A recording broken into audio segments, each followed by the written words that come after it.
ज़्यादा देर तक फ़िज़ाई आलूदगी में सांस लेने से सांस की तकलीफ़ भी होती है, फेफड़े भी मुतासर होते हैं, हल्का इन्फेक्शन हो जाता है, दिल की बीमारियाँ और औसत उम्र में कमी भी वाक़ हो जाती है। अब ये जो हमारी एयर क्वालिटी है, जो फ़िज़ाई आलूदगी है, ये किन वजह से होती है? हमारा मुल्क ख़ास तौर पर कराची एयर क्वालिटी इंडेक्स में कहाँ है और क्या ये दीगर शहरों से ख़राब है या फिर दीगर शहर इससे ज़्यादा ख़राब हैं? हमने जवाबात लिए एनवायरमेंटलिस्ट यासिर हसनैन साहब से। वो क्या उन्होंने बताया हमें, आपको दिखाते हैं। एयर क्वालिटी इंडेक्स क्या होता है? जिस वक्त में आप सांस ले रहे होते हैं तो आप साफ़ हवा और ऑक्सीजन के अलावा कौन से पोल्यूटेंट्स उस हवा के अंदर शामिल हैं, उनको आप पढ़ते कैसे हैं। So this is the thing, आप उसकी रीडिंग कैसे लेते हैं। जैसे टेम्परेचर की होती है, उसी तरह से हवा के मेयार की इंडेक्स होता है, जो एक नंबर होता है। एयर क्वालिटी इंडेक्स में हमारा मुल्क कहाँ खड़ा है? आई थिंक इसमें हमें झिझक नहीं होनी चाहिए कि we are pretty much at the bottom of the list. तो उसकी वजह ये है कि हमारे इन्वायरमेंट के जो मिनिस्ट्रीज़ हैं या ओवरऑल जो पॉलिसी है, उसके अंदर environment and climate change is a low priority. मुझे ये कहने में बिल्कुल झिझक नहीं है, क्योंकि इसको हाई प्रायोरिटी होना चाहिए, but it has been low priority.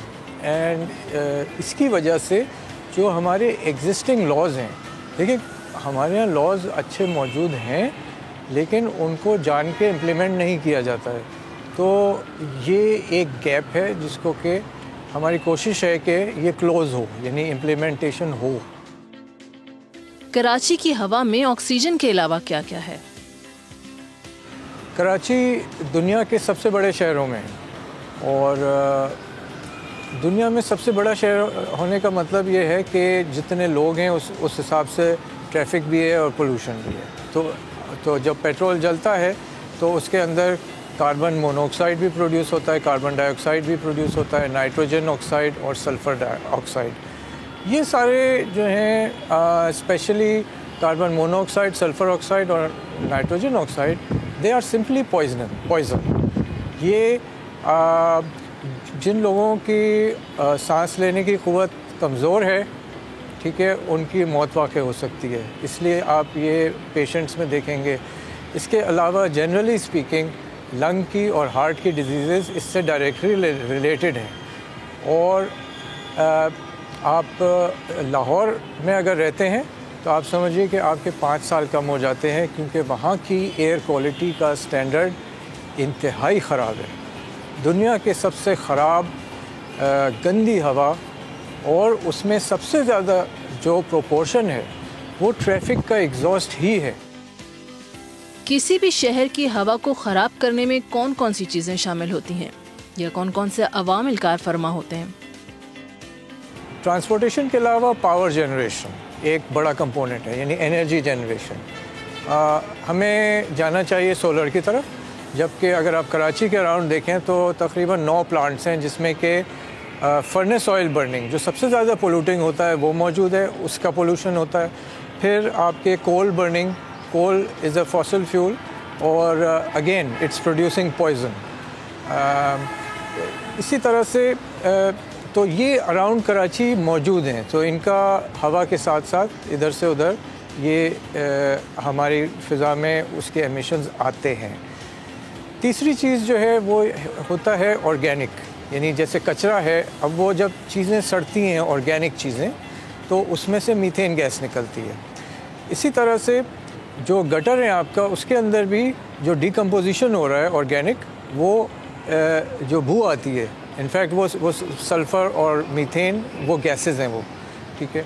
और तो ऑर्गेनिक चीज़ों का डिके, ऑर्गेनिक चीज़ों को कचरे में से हम अलग भी कर सकते हैं, क्योंकि वो सारी कंपोस्टेबल चीज़ें हैं। क्या लाहौर की फ़िज़ा कराची से ज़्यादा आलूदा है? कराची में वी आर फॉर्चुनेट कि हम समंदर के किनारे हैं, तो गर्मियों के जो सीज़न है इसमें मानसून की हवाएं आती हैं, तो बहुत सी हवा जो है ना वो आगे बढ़ जाती है, गायब नहीं हो जाती, आगे बढ़ जाती है, ठीक है। अब पंजाब में ये सिचुएशन नहीं है, वहाँ पे इस तरह की हवा मौजूद नहीं है। तो जो एमिशंस, जो गाड़ियों के एमिशंस शहर के अंदर हैं लाहौर में, वो वहीं के वहीं खड़े रहते हैं, ठीक है। अब इसमें आप ऐड कर दें स्मॉग, जो सर्दियों में होती है, सर्दियों में ही ज़्यादा होता है एक्चुअली, तो वो एक डेडली कॉम्बिनेशन बन जाता है कि लाहौर का जो PM 2.5 की वैल्यूज़ हैं वो 1100 भी एक्सीड करती हैं कंटिन्यूसली 2-3 दिन 4 दिन विंटर के अंदर। तो वो आपका जो स्केल है वो उस स्केल की मैक्सिमम वैल्यू से 3-4 टाइम्स है। खराब होते हुए एयर क्वालिटी इंडेक्स को कैसे ठीक किया जा सकता है? तो हमें क्या करना है कि हमने अपने फॉसिल फ्यूल वाले ग्लासेस उतार देने हैं और ग्रीन ग्लासेस पहन लेने हैं, इको फ्रेंडली, ठीक है। तो जितनी गाड़ियां हैं आपकी वो आपकी इलेक्ट्रिक पे आ जानी चाहिए, जितनी मोटर बाइक्स हैं वो इलेक्ट्रिक पे आ जानी चाहिए। पेट्रोल का इस्तेमाल ज़ीरो हो जाना चाहिए, zero petrol, zero poisonous gases in the air. इसी तरह से कोल को आपको फेज़ आउट करना है, आहिस्ता आहिस्ता ख़त्म करना है। नए कोल प्लांट्स तो अब नहीं लग रहे हैं, लेकिन जो एग्जिस्टिंग हैं उनको आहिस्ता आहिस्ता एक मुद्दत के अंदर आपको फेज़ आउट करना है। अगेन ये वही पोल्यूशन पैदा करते हैं, तो अगेन फॉसिल फ्यूल से अलग जाना है। बिजली हमें सोलर, विंड, इन चीज़ों से पैदा करनी है। थोड़ी बहुत हाइड्रो पे बहुत ज़्यादा डिपेंड नहीं करना है, क्योंकि हमारे पास पानी की भी शदीद किल्लत हो रही है क्लाइमेट चेंज की वजह से। सो जो चीज़ हमारे यहाँ मौजूद है और फ्री की मौजूद है, हम क्यों नहीं उसको यूज़ करें।